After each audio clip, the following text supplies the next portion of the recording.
Dear students of PG first semester जो college के first year में पढ़ रहे हैं, that is in first semester. Today we will discuss one of the important property of limit, that is limit of a function at a point. उसकी एक और property हम आज डिस्कस करने वाले. इससे पहले कि हम अपने मौजू पे जाए, डियर स्टूडेंट सब्सक्राइब मेरे चैनल ताकि आने वाली हर नई वीडियो आप तक सबसे पहले पहुंच जाए, और वीडियो शेयर कर लेना ताकि दूसरे बच्चे भी इन वीडियो से कुछ सीख सके. Now we will discuss our topic, today's topic. आज के इस टॉपिक में हम एक और प्रॉपर्टी डिस्कस करने वाले हैं. As we discuss in previous lecture में भी एक प्रॉपर्टी हमने डिस्कस की. आज के इस लेक्चर की जो प्रॉपर्टी है, the limit of sum of function और functions is equal to sum of limits of functions.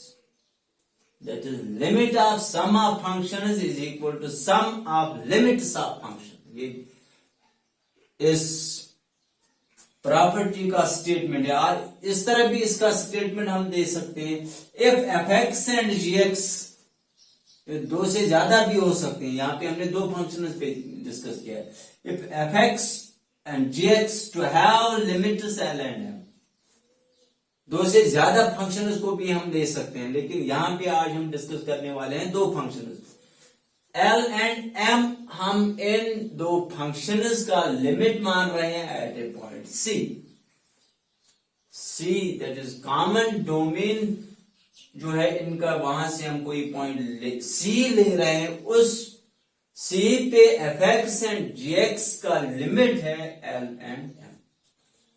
Then we have to show, तब जाके हमारे पास होगा limit extends to C, sum of the functions is equal to limit of sum of functions, or we can write here it is equal to C L plus M, which is equal to limit extends to C f of x plus limit extends to C g of x. ये हमें prove करना है. Now we give the proof. We have here limit of fx and gx exists and are L and M at point C. ये हम पहले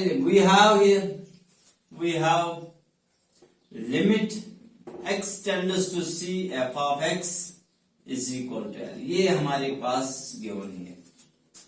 जब हमारे पास ये given है, we can use epsilon delta definition of limit of function. Then for given epsilon positive, howsoever small, remember this, ये जितना चाहे हम छोटा मान ले सकते हैं, howsoever small,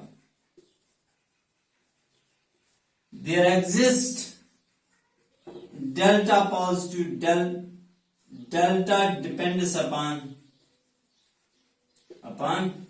epsilon.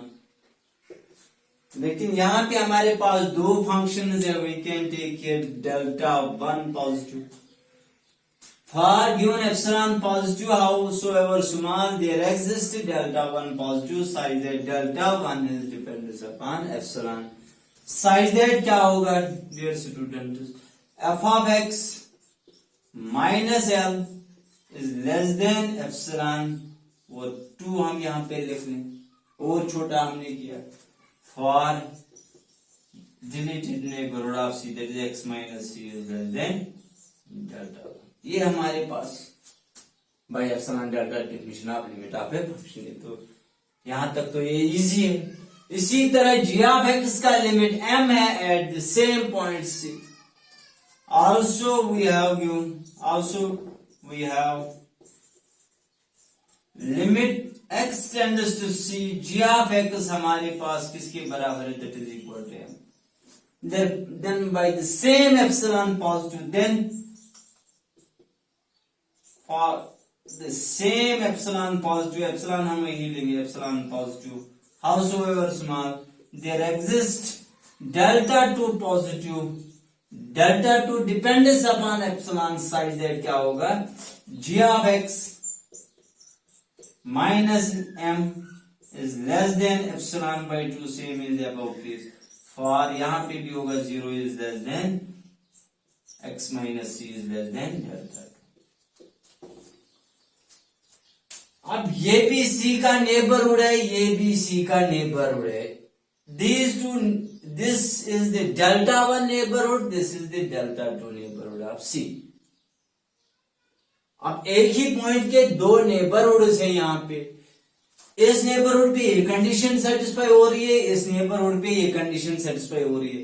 मान ले फॉर एग्जांपल ये हमारे पास कोई पॉइंट सी है, ये सी प्लस डेल्टा 1, ये सी प्लस डेल्टा 2, ये नहीं सॉरी डेल्टा 1, सी माइनस डेल्टा 1, ये सी प्लस डेल्टा 1, ये सी माइनस डेल्टा 1, ये नेबरहुड है जो हमने यहां पे डिस्कस किया। इसी तरह ये भी नेबरहुड है। अब इन नेबरहुड्स का value depends upon delta 1 delta 2। अब डेल्टा 1 अगर छोटा होगा तब जा डेल्टा 2 से, तब जाके सी प्लस डेल्टा 2 यहां पे होगा और यहां से होगा सी minus delta 2। These two neighborhoods depends upon the value of delta 1 and delta 2। यहां पे हम fix delta equal to minimum of delta 1 delta 2, ये हम करने जा रहे हैं। डेल्टा हम ले रहे हैं minimum of delta 1 delta 2, delta का वैल्यू यहां पे हम चूज कर रहे हैं which is the minimum of delta 1 delta 2। अगर मिनिमम मतलब इनमें से जो छोटा वैल्यू है उसी वही हम डेल्टा ले रहे हैं। उस डेल्टा से जो नेबरहुड हमें मिलेगा सी का, that is 0 is less than x minus C is less than delta, ये हमें उस डेल्टा से नेबरहुड मिलेगा। But clearly this neighbourhood always contains this neighbourhood, sorry for this neighbourhood is contained in here, that is this neighborhood is subset of this, and similarly this neighborhood is also subset of this, because delta is minimum, delta is, see भाई यहां से इससे भी आप understand कर सकते हैं।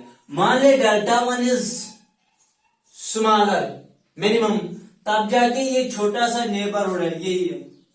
Clearly हुआ, ये नेबरहुड भी इसका सबसेट है और ये नेबरहुड इसका सबसेट है, c plus delta 1 c plus delta 2। इसी तरह ये नेबरहुड इस वाले नेबरहुड का भी सबसेट है। Means clearly if we take delta equal to minimum of delta 1 delta 2, we get this neighbourhood. इस नेबरहुड में ये कंडीशन सेटिस्फाई हो रही है, इस नेबरहुड में ये कंडीशन सेटिस्फाई हो रही है, तब जाके जब ये इसका सबसेट है and this is also subset of this, तब जाके ये कंडीशन इस नेबरहुड में भी होगा और ये कंडीशन भी इस नेबरहुड में होगा। हमने यहां पे फिक्स किया delta equal to minimum of this, therefore f of x minus l is less than epsilon by 2 for, and g of x minus m is less than epsilon by 2 for, इनके लिए दोनों के लिए यही neighbourhood रहेगा। Now अब हम constructing step करने वाले हैं जो हमें प्रूव करना है। We have to show limit of sum of function is equal to sum of limit of function.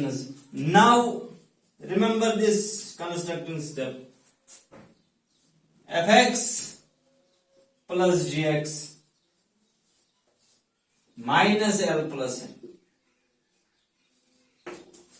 यहां से आपको मिल सकता है fx plus gx minus l plus m। ये रिलेशन हम ले रहे हैं, इसको हम इस तरह भी लिख सकते हैं, इट इज इक्वल fx के साथ l रख लीजिए, that is f of x minus l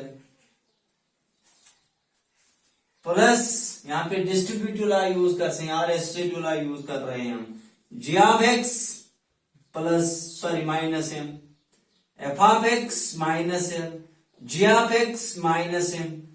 इसको आप जस्ट एज a मान लीजिए, इसको आप b मान लीजिए। It becomes modulus of a plus b, modulus of a plus b।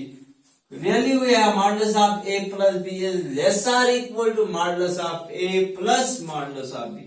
It is less or equal to f of x minus l plus modulus of g of x minus m, ये इसके बराबर होगा, because modulus of a plus b is less और equal to modulus a plus modulus b. ये relation यहाँ पे हम use कर रहे हैं। Now we have here this f of x modulus of f of x minus m plus modulus of g of x minus m. But we see taking this relation as first. इसको आप first मान लीजिए, इसको आप first. We have here f of x minus l is less than epsilon by 2. हम यहाँ पे use कर सकते हैं, and g of x minus m is less than epsilon by 2 यहाँ पे यूज कर सकते हैं। जब हम इन दो रिलेशंस को यहाँ पे यूज कर लेंगे, तब जाके यहाँ पे जो हो रहा होगा वो इस नेबरहुड में हो रहा होगा। Remember this point, it is यहाँ पे strictly less, we can write strictly less epsilon by 2 plus ये भी एप्सिलॉन बाय 2 से छोटा है प्लस एप्सिलॉन बाय 2। लेकिन जब हमने ये वैल्यू डाल दिया, this happens for 0 is less than x minus c is less than delta, इसमें हो रहा है। Now see here, dear students,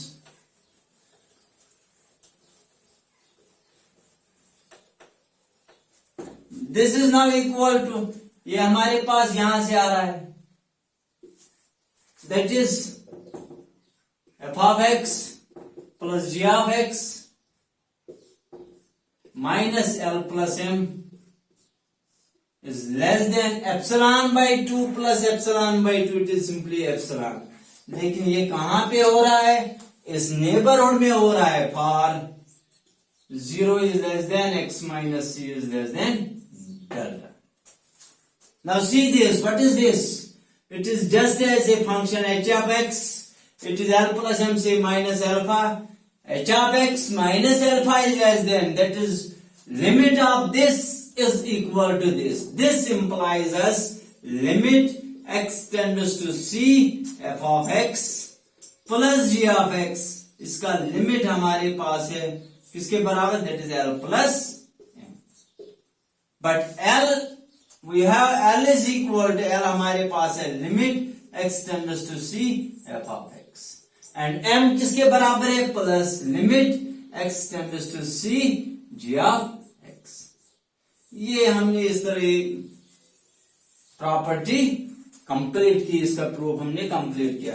अब एक सिंपल सा एग्जांपल के थ्रू हम इसको देख लेंगे, छोटा सा एग्जांपल हम देख लेंगे यहां पे। टेकिंग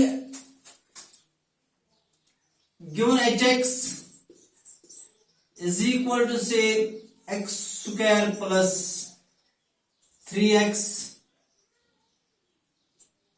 प्लस, चलो दो ही लेंगे। यहां पे we have to find here limit x tends to 3 h of x, ये वैल्यू हमें देखना है, verify this. We can write, ये हमें देखना, limit x tends to 3 h of x जो हमारे पास है, it is equal limit x tends to 3 that is x square plus 3x। मान लीजिए आपके पास f of x है, ये आपके पास g of x, that is limit x tends to c f of x plus g of x। It can be written by this identity, by this property, it is equal to limit x tends to 3x square plus limit x tends to 3x।